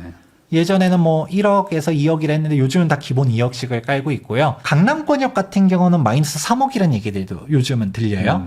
왜냐하면 또 차별을 하면 안 되죠. 요즘 소셜 믹스 많이 강조하잖아요. 동호수도 섞어라 뭐라 얘기하는데 그걸 떠나서 먼저 했었던 거는 내장재 외장재 차별하면 안 된다. 누가 봐도 임대주택 동이라고 해가지고 뭐 외장재 허접하게 하지 말고 너네 아트홀 깔 거면 임대주택 동도 똑같이 해야 되고 너네들이 내부에 뭐 대리석 깔고 뭐 아트홀 하고 그리고 뭐 샹들리에 깔고 할 거면 하는 건 해라. 좋은데 임대주택도 똑같이 해. 도배장판만 하면 안 돼. 라는 네. 게 있으면. 근데 이상은 알겠는데 근데 비용은 도배장판 값도 안 준다라는 게 문제죠. 그러니까 조합 입장에서는 그러면 우리가 뭐 임대주택 도배장판 깔아주면서 우리 조합원들도 도배장판 깔 거냐? 또 그럴 수는 없잖아요. 그러니까 퀄리티를 높이려고 하는 것들. 대표적으로 강남권역도 이제 마이너스 3억씩도 잡히고 일반적인 2억씩 잡히는데 임대주택이 보통 뭐 한 300세대에서 500세대인 데들도 많고 진짜 아까 말한 역세권 시프트라든가 공공사업들 보면 임대주택이 1000세대 되는 곳들도 심심치 않게 등장하고 있거든요. 그럼 임대주택이 500세대라고 가정하면 기본적으로 2억씩만 손해본다 하더라도 마이너스 1000억 깔고 시작하는 거고요. 네.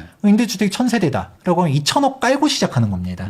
그러니까 일반 분양을 어떻게 하든 간에 손익 계산해 보니까 답이 안 나오는 거예요. 그러니까 공공재개발들 지금 순차적으로 도심복합 사업도 마찬가지고 대부분은 속도를 잘 못 내는데 속도를 낸 곳들 중에서 이제 분양가가 이제 본격적으로 나오는 데 뚜껑 까보니까 분담금이 8억씩 나온다더라. 그 이제 LH로 항의 시위하러 갑니다. LH로 가서 이게 말이 됩니까? 하니까 LH 말은 뭐 뭔 소린지 모르겠는데 그나마 LH가 해서 이 가격입니다. 라는 식으로 하는데 사실 정답은 임대주택 원가 인정도 안 해줘서 이런 문제점이 터지고 있다. 그러면 이런 얘기를 한 이유가 뭘까요? 애초에 부인님께서 얘기했었던 것처럼 공공사업들이 늘어나게 되면 어떻게 되느냐? 어느 쪽이든 간에 사업들이 다 못 가는 식으로 가고 있습니다. 네. 그나마 상기 신도시는 이제 정부 정책으로 가니까 이거는 정책적으로 늘릴 수는 있는데 그러면 이걸 또 많은 사람이 좋아할 것인가? 예를 들어서 상기 신도시의 절반은 임대타운이 됐다라고 하면 사람들이 민간 분양을 받는 사람들이 그거를 좋아할 것이냐라는 것도 조금 생각해 볼 수도 있는 것이고 약간 두 마리 토끼를 잡기가 어렵거든요. 그러면 공공에서 지금 우리 도심지에서 가는 정비 사업들도 공공으로 가는 사업들은 사업성들이 일단 인센티브 많이 주면서 간다라고 했지만 막상 차 떼고 포 떼고 보니까 답이 안 나온다더라. 어느 쪽도 지금 잘 안 되는 식으로 결론이 나고 있죠. 지금 공공도 안 되고 그럼 민간도 둘 다 안 되는 상황으로 간다. 그러면은 임대차 시장이 지금보다 뭐 더 개선될 여지가 마땅하진 않고. 그렇죠. 그러면은 뭐 3기 신도시가 어쨌든 신축 대규모 공급되는 뭐 거의 뭐 유일한 상황이라면 이게 입주가 되면 그래도 지금 정도의 수준에서는 좀 그래도 완화가 좀 될까요? 그 시기가 되면? 그래도 대규모 입주가 되면 완화되는 건 있겠죠. 당연한 얘기지만 대규모로 임대주택이 공급이 되든 네. 아니면 이제 분양, 일반 분양을 하든 분양권으로 임대를 나오든 하든. 어쨌든 공급이 되는 거는 맞으니까 네. 근데 그 시점이 생각보다 너무 늦습니다.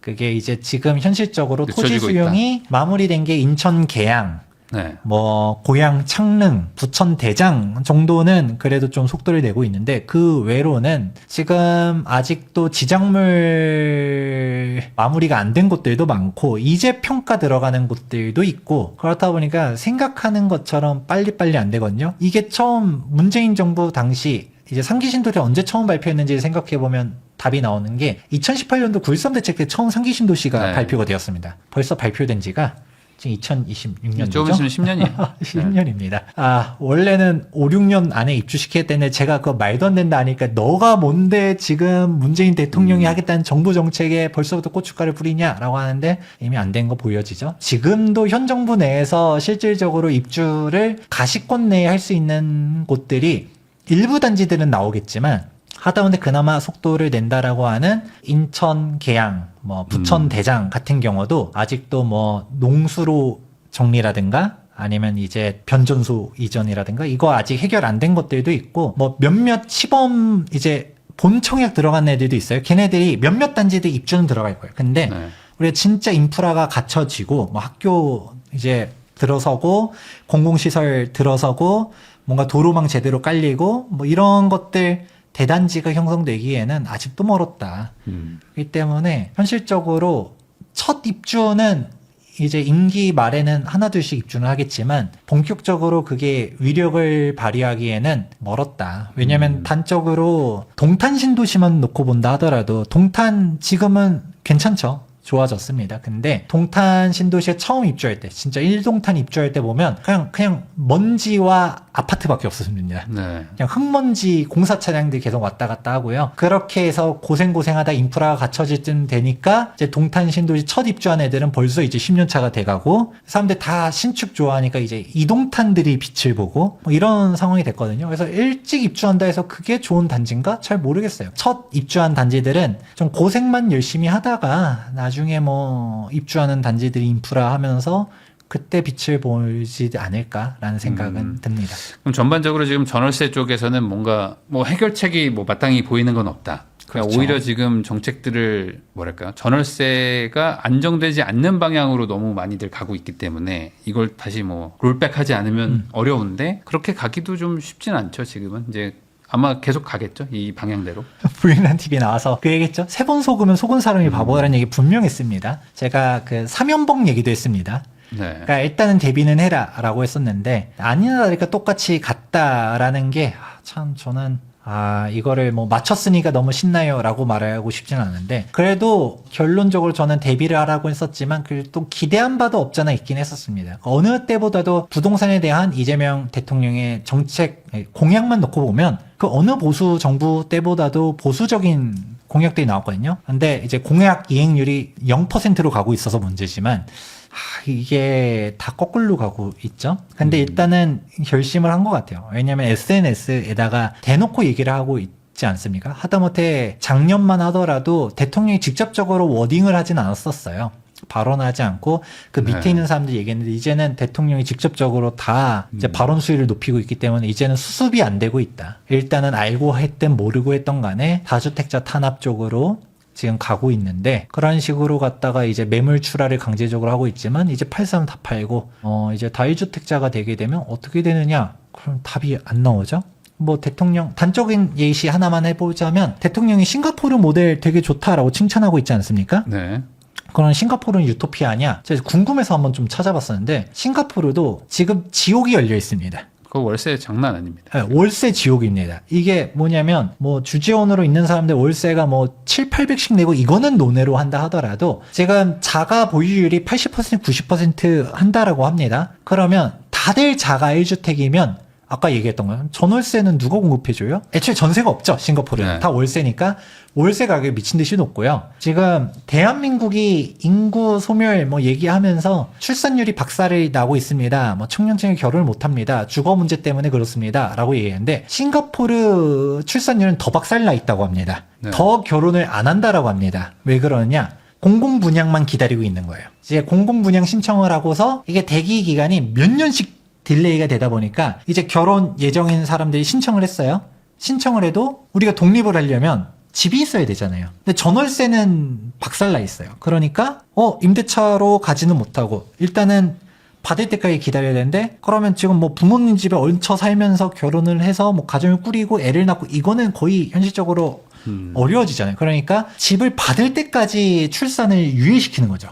네. 결혼을 안 하는 거죠. 그러니까 그냥 집 받을 때까지 기다려지니까 아무것도 안 되는 건데 그러니까 그 싱가포르 모델이 긍정적이다라고 하면 월세 폭등이 긍정적이라는 얘기밖에 안 되는 거고, 그건 대한민국도 지금 청년층들이 결혼을 못 하는데 월세 시장을 이렇게 박살내 버리면 기득권 세력들은 어떻게든 뭐 결혼을 하든 뭐 결혼을 했든 애를 낳든 아니면 뭐 현금 부자들은 애들한테 집을 어떻게든 마련해 주든 하겠지만 진짜 서민들, 사회 초년생들, 저는 2030이 진짜 슬픈 현실이 다가온다라고 보고 있는데, 결혼하려고 하는데 이제 주거 사다리의 역할을 하던 전세가 사라졌다. 월세만 받아들여야 된다. 그럼 진짜 돈을 못 모으는 거죠. 불행한 미래가 다가오지 않을까. 싱가포르 모델이 그렇게 좋다라고 말하면 싱가포르 임대차 시장을 왜 얘기 안 하는가에 대해서 얘기를 하면서, 그만큼 단적으로 뭔가 장점이 있으면, 우리가 빛이 있으면 그림자가 있는 것처럼 모두 다 좋은 유토피아는 없습니다. 그런데 지금 대통령이 얘기하는 게 다 실거주 자가주택 얘기를 해버리면 이제 결국은 그에 대한 결과는 임대차 소멸이거든요. 그러면 그 몇몇 없는 임대차에 사람들이 다 몰리면서 전월세 가격이 엄청나게 높아질 것이다 라는 거는 받아들여야 되지 않을까라고 보고 있습니다.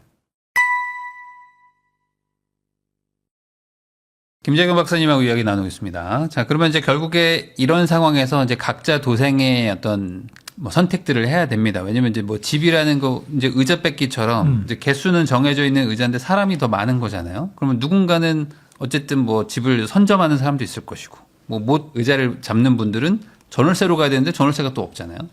있긴 있죠. 뭐 빌라랑 이제 오피스텔, 뭐 반지하 뭐 이런 데들이 있긴 하지만 거긴 가기가 싫으면 먼저 선점하는 거밖에 없는데, 결국에는 지금 뭐 그러면 청약, 뭐 재개발 쪽에서 뭐 유의미하게 싸게 사고 뭐 안전마진 많고 뭐 이런 것들도 지금 기대하기 어렵다면 그냥 사는 수밖에 없는 건가요? 지금 내 돈에 맞춰서 안 나오는 대출 맞춰서 산다? 그쵸. 뭐 일단은 지금은 사야 돼요. 저는 진짜 제가 계속 말씀드리는 게, 네. 임대차 시장은 진짜 답이 없고요. 이 정치 계속적으로 가게 되면. 왜냐면 임대차가 나올 수 있는 방도가 없어요. 다주택자를 규제하고 비거주택자를 규제하고 네. 주택임대사업자를 갖다가 이제 탄압하고, 또 토지거래 허가구역으로 갖다 실거주만 강조하고, 또 지금 이미 2025년도 1월 달에 세법 개정안이 나오면서 2026년부터는 2주택자, 고가주택부터 시행하긴 하지만 이제 전세 간주임대료도 과세하거든요. 네. 모든 정책들이 다 임대차 가격이 올라가게끔만 하고 있어요. 그래서 임대차 가격은 올라갈 게 눈에 보이니까 내 금액에 맞춰서 일단 집에 사란 얘기를 제일 먼저 하고요. 그러니까 네. 돈이 되면 강남을 가지만 안 되면 마용성, 안 되면 노도강이라도 사라. 그리고 여기서 돈이 되면 신축 아파트 중심으로 가란 얘기를 계속 합니다. 제가 정비사업 전문이지만 뭐 돈이 되면 정비사업 파는 것도 좋지만 신축 가는 거 좋지만 안 되면 구축이라도 가고. 그러니까 재개발 재건축은 점점점 어려워지고 있지만 그래도 나는 주거 안정성 측면에서 재건축 안 된다 하더라도 그래 내가 여기 입지 괜찮아서 이 금액으로 매수할래 라는 게 틀린 선택은 아니거든요. 신축과 구축의 격차는 계속 벌어지고 있어도 구축이 안 올라간다는 얘기는 아닙니다. 올라가니까 그래도 내가 사든가. 막말로 진짜 돈이 안 되면 빌라 오피스텔이라도 사란 얘기도 합니다. 그러니까 물론 그런 건 있죠. 양극화라는 거는 지역별 양극화도 있지만 상품별 양극화도 나타나니까 빌라 가격이 올라가도 마음에 안 들 겁니다. 내 가격은 한 몇천 올랐는데 쟤네들은 억 단위로 올라갔어. 이런 거는 어쩔 수 없지만 그래도 더 이상 이제 밀려가는 거는 없어지잖아요. 그래서 돈이 다 많은 사람들만 보는 거 아니거든요. 그러니까 내 금액에 맞춰서 뭐라도 산다라는 거는 전 틀린 선택이 아니라는 얘기는 먼저 말씀드리고요. 근데 다만 그래도 내가 기회를 잘 활용하고 싶다라고 하면 지금이라도 정비사업은 눈여겨봐라는 얘기는 계속 합니다. 제가 뭐 재개발 재건축 전문가라서 얘기하는 게 아니라 사실 신축 아파트 중심으로 가격대가 뛰는 거는 지금 이미 벌어진 지 오래예요. 구축과 신축 아파트 간의 격차 벌어진 거 사실이고요. 아파트와 비아파트 간의 격차가 벌어진 것도 사실입니다. 그런데 내가 그래도 신축 아파트를 가고는 싶어도 돈이 안 된다라고 하게 되면 결국은 못 가는 거잖아요. 내 예산이 네. 안 되는데. 그러면 결국은 시간과 돈을 치환하는 게 재개발 재건축이다 보니까 내가 예산은 한정적이야. 그런데 신축 갈 돈은 안 돼. 그러면 내가 입주를 5년 뒤에 한다 하더라도, 뭐 10년 뒤에 한다 하더라도, 뭐 정비사업, 그래도 뭐 제대로 추진될 만한 것들을 잘 살펴보고, 지금은 아무거나 다 된다는 얘기는 안 합니다. 이제 사업성 리스크라든지, 이제 지방선거 이후도 누가 되느냐도 리스크고, 지금 아까 말한 공공기여나 임대주택에 대한 사항들도 워낙 커지다 보니까, 이게 사업성 판단 사람들이 뭐 그냥 쉽게 생각하면 쉽게 투자해가지고 돈 버는 것처럼 안전마진 얼마 벌어요? 라고 하지만 싸고 좋은 건 없거든요. 그래서 이제 사업성 판단들은 이제는 진짜 디테일하게 잘 들어가야 되는데, 근데 이런 판단들을 잘하기 어렵는 거는 사실이지만, 그래도 내가 제대로 사업속도 제대로 가고 있는 데들 샀다라고 하게 되면 적어도 시간이 지났었을 때 신축 아파트가 된다. 그러면 그만큼의 이제 마진폭을 누릴 수 있는 곳들 여전히 있습니다. 그러니까 쉽다는 얘기는 절대 안 해요. 일반적인 아파트 투자보다는 재개발 재건축은 공부가 필요한 게 맞습니다. 그렇지만 공부를 하게 되면 아직도 지금 메인스트림이라고 하죠. 우리 주류가 되는 메인 상품군으로 들어갈 수 있는 기회가 아직 정비사업에는 있다. 이 정도 조언까지는 드려봅니다. 그 정비 사업에서 결국에는 지금 신축 분양가들이 높아지고 있는 거는 정비 사업만 보면 어쨌든 긍정적인 거죠. 근데 반대로 뭐 분담금이 또 늘어나는 거는 또 이제 악재라고 보면 전반적으로 과거보다 그러니까 지금보다는 미래에는 그래도 이제 좀 재개발 재건축이 가능할 만한 지역들이 좀 넓어진다고 봐야 될까? 왜냐면 이제 뭐 1, 2년 전만 해도 뭐 강남 말고는 어차피 안 된다 막 이런 얘기도 있었는데 이제는 좀 조금 더 재개발 재건축이 좀 넓어지는 느낌도 있어요. 오히려 거꾸로 저는 가능성 있는 지역들이 더 좁아지는 건가요? 좁아지고 있다고 보고 있습니다. 왜냐하면 분양가가 엄청나게 높아지고 있어요. 네. 근데 이 분양가가 상승된다라는 거는 정비사업 입장에서 호재거든요. 호재인데 비용이 너무 커져요? 그런데 비용이 그 이상으로 커집니다. 지금 사실 요즘 하다못해 아파트 인테리어만 해도 요즘 억 단위는 그냥 들어간다는 얘기 하잖아요. 네. 그러니까 우리가 뭔가 우아 소리 나올 만큼 하려고 하면 이제 1억도 뭐 별로 뭐 그렇게까지 티가 안 난다라고 할 정도로 진짜 2, 3억씩 집에 투자를 해야지 뭔가 네. 가시적으로 확 좋아진다라는 얘기들도 할 정도로 그렇게 되고 있는 마당에 그럼 우리가 실내만 그렇게 꾸며도 그렇게 비용이 커지는데 재건축하는데 비용이 그렇게 적게 들어갈 수가 있을까요? 아닙니다. 그래서 이제는 기본적으로 분담 금액이 다들 6억에서 네. 8억씩 들어가는 조합들이 엄청 늘어나고 있어요. 근데 8억의 분담금이라는 게 말이 좋아 8억이지. 그걸 어떻게 내냐 이거예요. 감당이 안 되죠. 네. 그런데 이게 문제는 분양가를 어떻게든 높이면서 막아서 그 금액입니다. 그러니까 지금 분양가가 엄청나게 높아지니까 사람들이 조합이 사기꾼이고 너무 이익을 갈취하려고 하고 분양가 상한제가 필요하다라고 말하는 사람들도 있는데 오히려 정비사업 조합들은 분양가 상한제 얘기가 나올 때마다 철렁철렁합니다. 지금도 분담 금액이 장난 아닌데 진짜 분상제가 터지면 6억에서 8억 얘기 나오고 있다가 8억에서 10억 될 수 있거든요. 그러니까 결국은 그 정비사업 조합원들이 욕심이 많아가지고 분양가를 미친 듯이 높여가지고 우리가 뭐 환급금 잔치를 벌여야겠다라고 하면 너네 좀 적당히 벌어라고 할 수도 있어요. 근데 분담금들이 엄청나게 높은 와중에 이걸 어떻게든 방어해야겠다라고 하면서 분담금 인상을 방어하려고 갖다가 일반 분양가로 갖다 전가를 시킨 건데 이 전가를 못하게 해버린다? 그럼 조합원들은 다 그냥 피토하면서 어떻게든 간에 분담금 납부하지 않으면 정비사업 못해라는 거거든요. 네. 그러면 주변 시세가 그래도 받쳐주는 곳들은 갑니다. 예를 들어서 단적으로 잠실주공 5단지 같은 경우만 하더라도 사업성 좋다는 얘기 많이 했었는데 잠실주공 5단지가 사업시행 총회 하면서 지금 분담금이 벌써 5억 얘기가 나왔어요. 그러니까 이 5억을 사람들이 헐 하기는 했었어요. 그래도 총회는 통과가 됐습니다. 어떻게든 그래도 가야 된다. 근데 그게 통과가 된 이유 중 하나는 주변 시세가 많이 뛰었으니까 잠실루엘이 48억까지 거래됐잖아요. 거의 50억까지 갔으니까 그럼 잠실주공 5단지는 최소 아무리 못해도 60억 넘어가겠다가 예상되니까 분담금 5억 내더라도 뭐 남는 게 있겠네 라고 하면서 가는데 거꾸로 분담금액 한 8억 정도가 나온다 하더라도 뭐 주변 시세랑 비교해 봤을 때 분담금 내도 남는다라고 하는 데든 가는데 근데 분담 금액을 내도 답이 안 나오는 곳들이 있죠. 주변 시세가 지금 20억이 안 돼. 네. 근데 지금 집값은 한 10억, 12억이야. 분담 금액 여기는 사업성이 더 박살나 있어서 10억씩 나올 것 같아. 이런 곳들은 지금이야 그런 얘기를 조합에서 못 합니다. 아, 우리 잘 될 거고요 라고 하지만 실제로 분담의 8억, 10억이 현실화되게 되면 이 돈이면 이거 왜 해? 라는 얘기 나오겠죠? 뭐 10억까지는 안 가도 8억만 돼도 이거 못해 라는 사람 나오면 그 조합들은 엎어질 수 있습니다. 그거를 냉철하게 따져보셔야 돼요. 그냥 조합에서 말하는 청사진.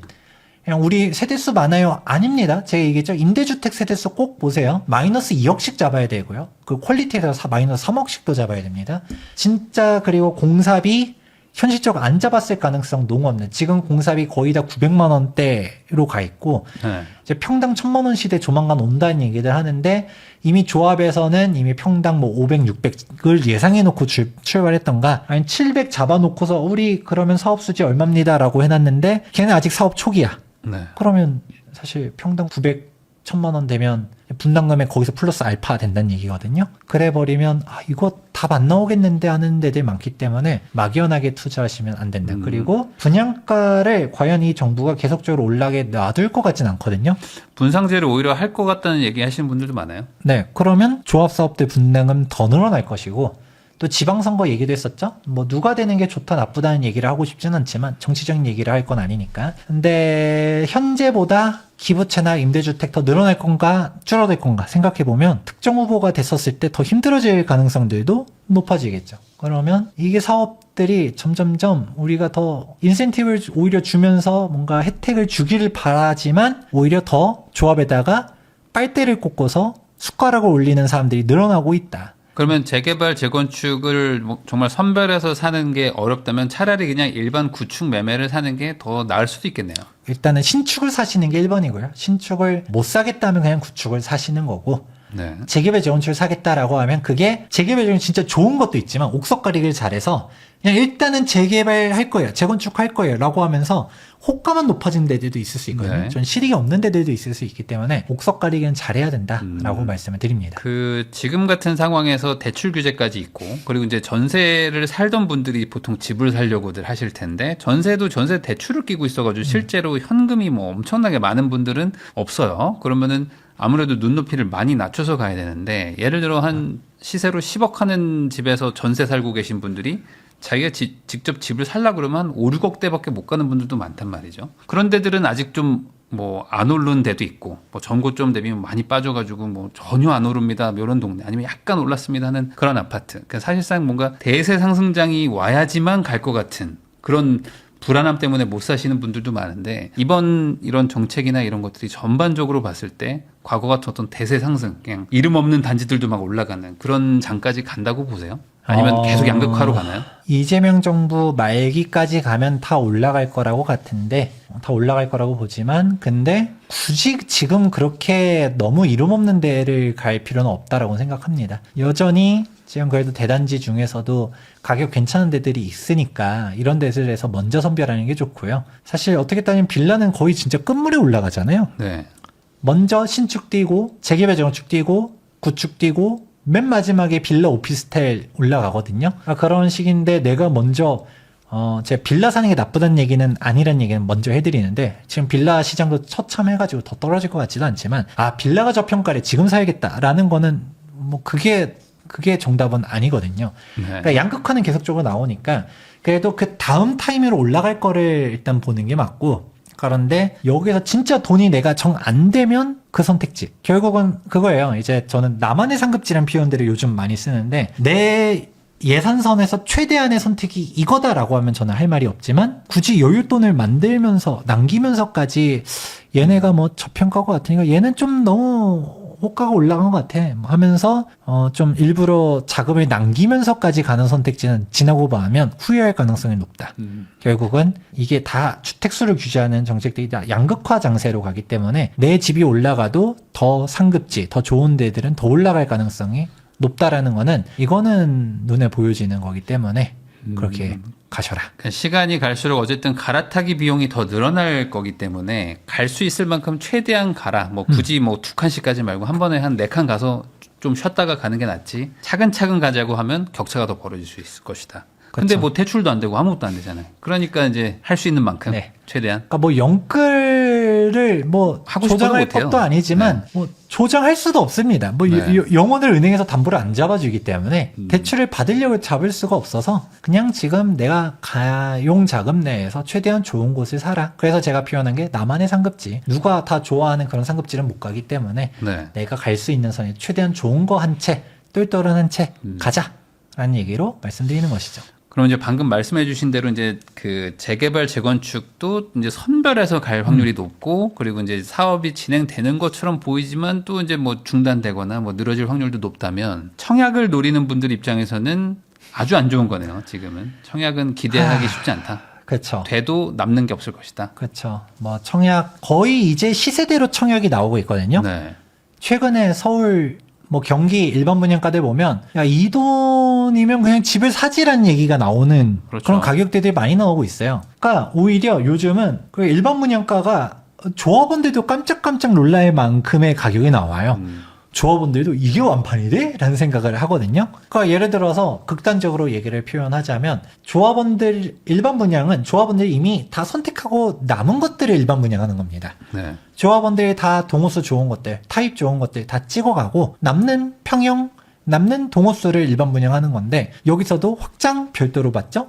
네. 옵션들도 조합원은 기본 옵션 주는 것들을 일반 분양들은 돈 받으면서 털어내는 거다 보니까 그 분양가에서도 차이가 나고 그리고 사실 동호수가 차이 난다는 거에서도 똑같은 단지에서 동호수에 따라서 가격이 2, 3억씩도 차이 나잖아요. 아무리 달라지죠. 못해도 5천에서 1억씩 격차가 나는데 근데 그 일반 분양가도 우와 할 정도로 분양가를 찍고 그게 또 완판이 나니까 사람들이 생각하는 거죠. 아, 일반 분양가를 25억을 완판하면 조합원 거는 최소 27억 원 되겠네? 네. 일반 분양을 18억에 완판해버리면 조합원 거는 20억 가겠네? 라는 생각하면서 오히려 일반 분양가를 보고서 조합원 가격대들이 뒤쫓아서 처음에는 사람들이 이 총매가 이게 말이 됩니까? 분담금 너무 높습니다 하다가 괜찮겠다. 그래도 분담금 6억 8억 했을 때 사람들이 헉 했지만 8억 내도 남을 게 있다 라고 네. 하면서 또 진입하는 장들이 나오고 있는데 그러니까 이게 양극화가 계속적으로 나오는 거죠. 이 양극화라는 게 선택에 대해서도 사람들이 청약을 무한정 기다리기보다는 그냥 들어가겠다 라는 선택지들도 있는 것이고 그냥 조합원 걸 그냥 사자. 입주권을 그냥 돈 주고 사자. 그리고 이게 분양가가 높아지는 게 사실 무주택자 가점을 차근차근 쌓아놓은 사람 입장에서는 싫긴 할 겁니다. 근데 가점이 애매한 사람들 입장에서 오히려 기회가 된다라고도 말씀을 드려요. 솔직히 지금 청약 시장에서 가점 60점대도 쉽지 않거든요. 네. 우리가 다들 원하는 데들은 4인 가족 만점이 69점이 최저 커트라인인 곳들이 생각보다 많아서 70점대 내려고 하면 진짜 답이 안 나오거든요. 그런데 내가 제가 골라갈 수 있는 선택지가 아니야. 그런데 이제 포기하기에는 가점이 좀 어정쩡하게 높아. 이런 사람들이 예를 들어 가점이 40점, 50점대야. 그러면 진짜 서울청약은 어렵다라고 말하거든요. 그런 네. 분들 입장에서는 오히려 분양가가 높게 뜨는 게 기회일 수도 있고요. 그냥 어차피 내가 그래도 이 금액에 당첨돼가지고 지나가 보면 결국은 다 올라가거든요. 네. 우리가 그때는 그 분양가가 말도 안 된다 했지만 지나고 보니까 그거라도 받아야 됐었는데 할 수 있기 때문에 오히려 조금 애매한 사람들 입장에서는 기회가 올 수도 있는데 어차피 그 분양가를 못 받았어 사람들이니까. 근데 가점 뭐 70점대 딱 찍어놓고 기다리던 사람들 입장에서는 야 이게 뭐야 하는 시장은 왔죠. 그러면은 결국에 이제 청약은 그냥 신축을 확보하는 어떤 수단이지 뭐 이걸로 큰 이득을 보기는 어려운 상황이다라고 얘기로 정리가 될 것 같은데 그럼 마지막으로 이제 재개발과 재건축도 또 서로 다르기 때문에 재개발이 힘들면 재건축은 더 힘들어지는 거 아닌가라는 생각도 듭니다. 어떻게 봐야 될까요? 맞습니다. 재건축 같은 경우는 대표로 재건축 초과이익 환수제 저는 폐지해야 된다라고 항상 주장을 하거든요. 네. 근데 재건축 초과이익 환수제를 폐지하냐 안 폐지하냐가 그냥 현 정부가 재건축에 대한 의지가 있나 없나에 대한 그냥 바로미터라고 생각합니다.